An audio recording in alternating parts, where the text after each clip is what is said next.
तो हेलो दोस्तों, कैसे हैं आप सभी। उम्मीद करते हैं कि सभी अच्छे ही होंगे। तो दोस्तों यहाँ पर आप लोग देख सकते हैं क्लास 9th का हम लोग लेकर आ चुके हैं एनुअल एग्जामिनेशन 2024 का सामाजिक विज्ञान अनिवार्य यानी कि सोशल साइंस कंपल्सरी। ठीक है, तो यहाँ पर हम लेकर आ चुके हैं सोशल साइंस का ओरिजिनल प्रश्न पत्र जो आप लोगों को 16 तारीख को सेकंड सिटिंग में पूछा जाएगा। ठीक है, तो यहाँ पर आप लोगों को क्या करना है, तो वीडियो को लाइक कर देना है, चैनल को सब्सक्राइब कर देना है। यही प्रश्न ओरिजिनल है, ये ओरिजिनल नहीं होगा तो आप लोग हमारे चैनल को अनसब्सक्राइब भी कर सकते हैं। ठीक है, बिल्कुल ओरिजिनल प्रश्न पत्र है। तो चलिए हम लोग प्रश्न पत्र देखते हैं कौन कौन से क्वेश्चन पूछा गया है आप लोग के एग्जाम में, एनुअल एग्जाम में। तो चलिए हम लोग जल्दी से चलते हैं और इस वीडियो में आप सभी को ऑब्जेक्टिव सब्जेक्टिव दोनों आप लोग को बताएंगे। तो चलिए यहाँ पर पहला नंबर क्वेश्चन यहाँ पर हम लोग का स्टार्ट हो जाता है। ठीक है, देखिए इसमें सोशल साइंस में प्रैक्टिकल होता है, तो इसके जिससे आप लोगों को 80 प्रश्न पूछा जाएगा ऑब्जेक्टिव में, जिसमें से 40 प्रश्न का उत्तर देना है। ठीक है, तो चलिए मैं आप लोग को पूरा का पूरा प्रश्न का आंसर बताएंगे। तो चलिए यहाँ पर पहला नंबर क्वेश्चन दिया गया है। आप लोगों से रिक्वेस्ट है कि आप लोग लाइक करिए, अपने दोस्तों में जितने भी आपके दोस्त होंगे तो उनके पास इस वीडियो को ज़्यादा से ज़्यादा क्या करना है, तो शेयर कर देना है। ठीक है, तो शेयर कर दीजिए जल्दी से। तो चलिए हम लोग क्वेश्चन को पहला नंबर क्वेश्चन यहाँ पर देख लेते हैं। दिया गया है कि मैक-मोहन रेखा किन दो देशों की सीमा रेखा है, यानी जो मैक-मोहन रेखा होता है वो किन दो देशों के बीच की रेखा होती है, सीमा होती है। चलिए इसका राइट आंसर बताएंगे। तो इसका राइट आंसर डायरेक्ट मैं आंसर आप लोग को बताता हूँ। ठीक है, टाइम नहीं आप लोगों के पास। तो चलिए भारत और चीन हो जाएगा, ऑप्शन नंबर सी हो जाएगा इसका सही जवाब। नेक्स्ट क्वेश्चन देखिए, 2 नंबर क्वेश्चन दिया गया है कि मैकालू पर्वत कहाँ स्थित है। तो मैकालू पर्वत कहाँ स्थित है, तो 2 का राइट आंसर हो जाएगा नेपाल में, यानी कि ऑप्शन नंबर इसका भी सी हो जाएगा 2 का। चलिए अब हम लोग 3 नंबर क्वेश्चन देख लेते हैं कि शिव सुंदरम जलप्रपात किस नदी पर स्थित है। तो देखिए जी, शिव सुंदरम जलप्रपात किस नदी पर स्थित है, तो 3 का राइट आंसर हो जाएगा ऑप्शन नंबर 1 कावेरी पर। ठीक है, चलिए ये ओरिजिनल प्रश्न पत्र है, हुबहू यहीं छाप देना आप लोग के एग्जाम में जाकर। ठीक है, कल देखिएगा मिला कर आइएगा तो आप लोग कमेंट जरूर कीजिएगा कि सर यहीं प्रश्न पत्र था। ठीक है, चलिए 4 नंबर क्वेश्चन देखिए, दिया गया है कि निम्नलिखित में से किस देश की स्थलीय सीमा भारत को नहीं छूती है। तो चलिए 4 का राइट आंसर हो जाएगा ऑप्शन नंबर डी, यानी कि मालदीव। ठीक है, ऑप्शन नंबर डी हो जाएगा बिल्कुल सही जवाब। नेक्स्ट क्वेश्चन देखिएगा, देखिए हिंदी का ऑलरेडी बना दिया गया है ऑब्जेक्टिव और सब्जेक्टिव। ठीक है, हिंदी का ऑलरेडी ऑब्जेक्टिव सब्जेक्टिव बना दिया गया है, तो आप लोग उसको देख लीजिएगा। देखिए 5 नंबर क्वेश्चन दिया गया कि बांग्लादेश की जमुना नदी निम्न में से किस नदी की मुख्य धारा है। तो 5 का राइट आंसर हो जाएगा ऑप्शन नंबर बी, ब्रह्मपुत्र की। ठीक है, चलिए नेक्स्ट क्वेश्चन देखिए, 6 नंबर प्रश्न है कि भारत में दक्षिण एशिया मानसून का आगमन कब कब से होता है। तो 6 का राइट आंसर हो जाएगा ऑप्शन नंबर बी, जून से होता है। ठीक है, चलिए अब हम लोग 7 नंबर क्वेश्चन देखेंगे। दिया है कि भारत में प्रथम राष्ट्रीय जनसंख्या नीति की घोषणा कब की गई। तो चलिए 7 का राइट आंसर क्या हो जाएगा, तो ऑप्शन नंबर डी हो जाएगा 2000 ईस्वी। नेक्स्ट क्वेश्चन देखिएगा, यहाँ पर दिया गया है नेपाल भारत के साथ कौन से राज्य सीमा सजा करता है। तो 8 का राइट आंसर क्या हो जाएगा, तो ऑप्शन नंबर डी हो जाएगा, इनमें सभी हो जाएगा। ठीक है, चलिए नेक्स्ट क्वेश्चन देखिएगा, मैं आप लोगों को पूरा का पूरा आंसर की भी देने वाला हूँ। चलिए मैं आप लोगों को दिखा देता हूँ, नीचे जैसे बढ़िएगा पूरा का पूरा आंसर की आप लोगों को मिल जाएगा। ठीक है, वो सभी व्हाट्सएप ग्रुप या फिर टेलीग्राम में आप लोगों को शेयर किया जाएगा, सभी बताएंगे, आप लोग लास्ट तक जुड़े रहिए। ठीक है, चलिए यहाँ पर देखिए 9 नंबर क्वेश्चन देखिए, निम्नलिखित में कौन सा देश विषुवत रेखा के सबसे करीब है। तो विषुवत रेखा के सबसे करीब है, तो 9 का राइट आंसर हो जाएगा ऑप्शन नंबर बी, यानी कि श्रीलंका के। नेक्स्ट क्वेश्चन देखिएगा 10 नंबर क्वेश्चन दिया गया है कि नर्मदा नदी का उद्भव कहाँ से होता है। तो नर्मदा नदी का उद्भव कहाँ से होता है, तो 10 का राइट आंसर हो जाएगा ऑप्शन नंबर सी, अमरकंटक से होता है। ठीक है, नेक्स्ट क्वेश्चन देखिएगा 11 नंबर, भारत में पहली बार जनगणना कब की गई थी। तो भारत में पहली बार जनगणना जो है वो की गई थी 1872 ईस्वी में, यानी कि ऑप्शन नंबर ए हो जाएगा। चलिए 12 नंबर क्वेश्चन दिया गया है कि जनसंख्या परिवर्तन का नियम में से क्या कारण है। तो चलिए इसका राइट आंसर क्या हो जाएगा 12 का, तो सही जवाब हो जाएगा ऑप्शन नंबर डी, बिल्कुल सही जवाब। ठीक है, इनमें सभी हो जाएगा। ठीक है, 12 का D. Next question 13 number question देखिएगा, दिया गया यहाँ पर कि निम्नलिखित में से किस राज्य से होकर कर्क रेखा गुजरती है। तो 13 का राइट आंसर हो जाएगा ऑप्शन नंबर सी, यानी त्रिपुरा। देखिएगा आप लोग एग्जाम में 13 नंबर क्वेश्चन यही होगा, सेम टू सेम यही प्रश्न है ओरिजिनल। ठीक है, 13 का क्या होगा, तो सी हो जाएगा। नेक्स्ट क्वेश्चन देखिएगा 14 नंबर, दिया गया राजस्थान के मरुस्थलीय भाग से होकर बहने वाली नदी कौन है। तो 14 का राइट आंसर हो जाएगा ऑप्शन नंबर डी, लूनी हो जाएगा, लूनी नदी। 15 नंबर क्वेश्चन देखिए, दिया गया कि नीलगिरी संरक्षित जैव मंडल कहाँ स्थित है। तो 15 का राइट आंसर हो जाएगा तमिलनाडु में, यानी कि ऑप्शन नंबर ए हो जाएगा बिल्कुल करेक्ट जवाब। अब चलिए 16 नंबर क्वेश्चन दिया गया कि दो नदियों के बीच की भूमि को क्या कहते हैं। तो दो नदियों के बीच की भूमि को हम लोग कहते हैं दो आब कहते हैं, यानी कि ऑप्शन नंबर इसका सी हो जाएगा 16 का। चलिए नेक्स्ट क्वेश्चन देखते हैं, 17 नंबर क्वेश्चन दिया गया है कि भूटान के लगभग कितने प्रतिशत क्षेत्र पर वनों का विस्तार है। तो चलिए 17 का राइट आंसर हो जाएगा 70%, यानी कि ऑप्शन नंबर डी। चलिए नेक्स्ट क्वेश्चन देखिएगा 18 नंबर, दिया गया कि किस देश को पूर्व का मोती कहते हैं। पूर्व का मोती, यानी कि इसका राइट आंसर हो जाएगा ऑप्शन नंबर सी, श्रीलंका को कहते हैं।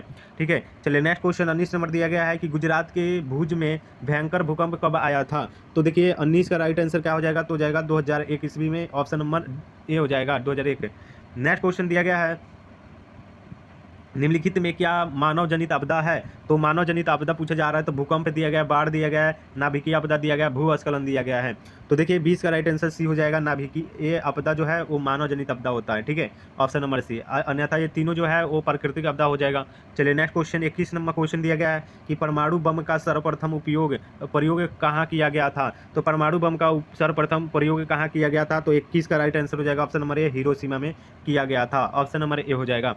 नेक्स्ट क्वेश्चन दिया गया है कि भारत का पहला परमाणु ऊर्जा उत्पादन केंद्र कहाँ स्थित किया गया था? तो देखिए 22 का राइट आंसर हो जाएगा ऑप्शन नंबर बी, तारापुर में किया गया था। ऑप्शन नंबर बी हो जाएगा। नेक्स्ट क्वेश्चन 23 नंबर दिया गया है कि राष्ट्रीय आपदा प्रबंधन अधिकरण का मुख्यालय कहाँ है? तो 23 का राइट आंसर हो जाएगा ऑप्शन नंबर सी, यानी कि नागपुर हो जाएगा। ठीक है, नेक्स्ट क्वेश्चन देखते हैं 24 नंबर, ध्यानपूर्वक देखिएगा। यहाँ पर क्वेश्चन दिया गया है कि पैदल चलते समय सड़क पर किस ओर चलना आदर्श है? तो बाई तरफ, यानी कि 24 के ये हो जाएगा। ठीक है, सॉरी बाई कहाँ लिखा है, बाई तरफ यानी कि सी में दिया गया ना, बाई सी में दिया गया है। चलिए नेक्स्ट क्वेश्चन दिया गया यहाँ पर 25 नंबर कि किस नदी को वृद्ध गंगा के नाम से जाना जाता है? तो 26 का बिल्कुल सही जवाब क्या हो जाएगा? तो हो जाएगा गोदावरी। ऑप्शन नंबर डी में दिया गया है। चलिए अब हम लोग नेक्स्ट क्वेश्चन 26 नंबर देखेंगे। 25 हो गया है ना, 25 हो गया, 25 हो गया है, 26 नंबर देख लेंगे। दिया गया है कि विश्व का पहला लिखित संविधान का लागू हुआ था? तो देखिए इसका राइट आंसर हो जाएगा संयुक्त राज्य अमेरिका हो जाएगा। ठीक है, चलिए नेक्स्ट क्वेश्चन देख लेते हैं 27 नंबर कि लेसेंज फेयर को सिद्धांत किसने दिया?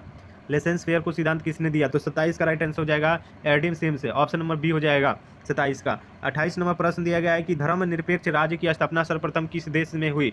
तो चलिए 28 का राइट आंसर हो जाएगा ऑप्शन नंबर ए, यानी कि संयुक्त राष्ट्र अमेरिका। नेक्स्ट क्वेश्चन दिया गया 29 नंबर कि मैं ही राज्य हूँ कथन किसका है?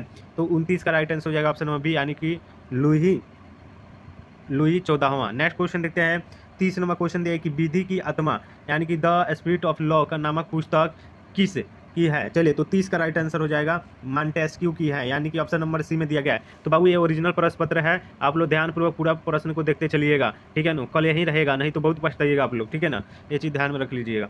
चलिए नेक्स्ट क्वेश्चन देखिएगा 32 नंबर क्वेश्चन दिया गया, यहाँ पर दिया गया है ध्यानपूर्वक, किसके बीच की तरह प्रथम विश्व युद्ध प्राप्ति की गई थी? चलिए किस क्रो संधि के तहत? चलिए तो इसका राइट आंसर क्या हो जाएगा 32 का? तो ऑप्शन नंबर बी हो जाएगा, वैसाई की संधि के तहत प्रथम विश्व युद्ध हुआ था। चलिए नेक्स्ट क्वेश्चन देखते हैं 33 नंबर में कि फांसीवाद का जन्म किस देश में हुआ? तो फांसीवादी का जन्म जब पूछा जा रहा है तो 33 का ऑप्शन सी हो जाएगा, इटली। नेक्स्ट क्वेश्चन देखिएगा 34 नंबर की द्वितीय विश्व युद्ध का प्रारंभ किस युद्ध के साथ हुआ? तो देखिए 34 का राइट आंसर हो जाएगा option number A, Germany Poland के युद्ध के समय। 35 नंबर क्वेश्चन दिया है कि संयुक्त राष्ट्र संघ का गठन कब हुआ? तो 35 का राइट आंसर ये हो जाएगा 24 अक्टूबर 1945। चलिए नेक्स्ट क्वेश्चन देखिए, आप लोगों को मात्र 40 प्रश्न का ही उत्तर मार्कशीट पर देना है 80 प्रश्न में। ठीक है, ये चीज़ ध्यान में रख लीजिएगा। चलिए 35 का ये हो जाएगा। 36 नंबर क्वेश्चन है कि भारत की सबसे बड़ी जनजाति कौन सी है? तो भारत की सबसे बड़ी जनजाति जो है वो है भील, ऑप्शन नंबर ये हो जाएगा। चलिए नेक्स्ट क्वेश्चन भील हो जाएगा ना। चलिए 37 नंबर क्वेश्चन दिया गया है कि अंतर्राष्ट्रीय न्यायालय का मुख्यालय कहाँ स्थित है? तो 37 का राइट आंसर हो जाएगा बाबू क्या हो जाएगा? तो देहेंगे, ऑप्शन नंबर बी हो जाएगा। चलिए नेक्स्ट क्वेश्चन दिया गया है कि तुष्टीकरण के नीति किस देश की देन है? तो 38 का राइट आंसर हो जाएगा, वो क्या हो जाएगा 38 का? तो इटली की देन है। ठीक है ना, इटली, ऑप्शन नंबर डी हो जाएगा। चलिए आप लोग लाइक नहीं कर रहे हैं तो आप लोग लाइक कर दीजिए, चैनल पर नया है तो सब्सक्राइब कर दीजिएगा, तो आने वाला वीडियो का नोटिफिकेशन आप तक जरूर पहुंचेगा। ठीक है ना, अगर नहीं कीजिएगा तो नहीं पहुंचेगा। ठीक है, और व्हाट्सएप ग्रुप टेलीग्राम पर जरूर से जरूर क्या कीजिए तो ज्वाइन कर लीजिएगा, तो वहाँ पर आप लोगों को PDF नोट्स सब कुछ फ्री मिलता है वहाँ पर। ठीक है ना, हम पढ़ाएंगे वहाँ पर डाल देंगे। ठीक है, तो 39 का राइट आंसर क्या हो जाएगा? तो देखिए स्वतंत्रता का घोषणा पत्र किसने तैयार किया था? तो 39 का राइट आंसर हो जाएगा थॉमस जेफरसन ने। नेक्स्ट क्वेश्चन दिया गया है 40 नंबर क्वेश्चन दिया गया है कि निम्न में से किसे कर देना होता है? तो कर किसे देना होता है? तो देखिए 40 का राइट आंसर क्या हो जाएगा? तो बिल्कुल सही जवाब हो जाएगा कि तृतीय स्टेट को देना होता है। तो दोस्तों मैं आप लोग को 40 ही प्रश्न बताऊंगा क्योंकि ज़्यादा टाइम नहीं है, इसीलिए 40 ही प्रश्न बताएंगे और उसके बाद में आप लोगों को यहाँ पर पूरा दे दिया गया आप लोगों को। ठीक है ना, ये चीज़ ध्यान में रखिएगा। 100 गो ऑब्जेक्टिव का आंसर की हम बना दिए हैं आपके लिए, देख सकते हैं, सॉरी 80 गो ऑब्जेक्टिव का आंसर बना दिए हैं आप लोगों के लिए, 80 का 80 यहाँ पर आप लोग पूरा देख सकते हैं। तो आप लोग यहाँ से देखते चलिए और स्क्रीनशॉट लेते चलिएगा और आप लोग जो मन करे उसका आंसर दे दीजिएगा। ठीक है ना, मतलब 40 को बनाना है और 40 को हम बना दिए हैं आप लोग के लिए। तो यहाँ पर आप लोग वीडियो को स्लो मोशन करके पूरा का पूरा आंसर आप लोग जो है ना वो यहाँ से आप लोग छाप लीजिएगा। ठीक है, पूरा का पूरा। ठीक है, तो यहाँ पर आप लोग देख लीजिए। चलिए हो गया। तो आप लोग व्हाट्सएप ग्रुप का लिंक डिस्क्रिप्शन में दिया गया है, तो वहाँ से ज्वाइन जरूर कीजिएगा, ठीक है। और इसका सब्जेक्टिव भी डाल दिया गया है, तो आप लोग जाकर देख लीजिए, ठीक है। चलिए मिलता है नेक्स्ट वीडियो में, तब तक के लिए जय हिंद दोस्तों, टेक केयर, अपना ख्याल रखिएगा।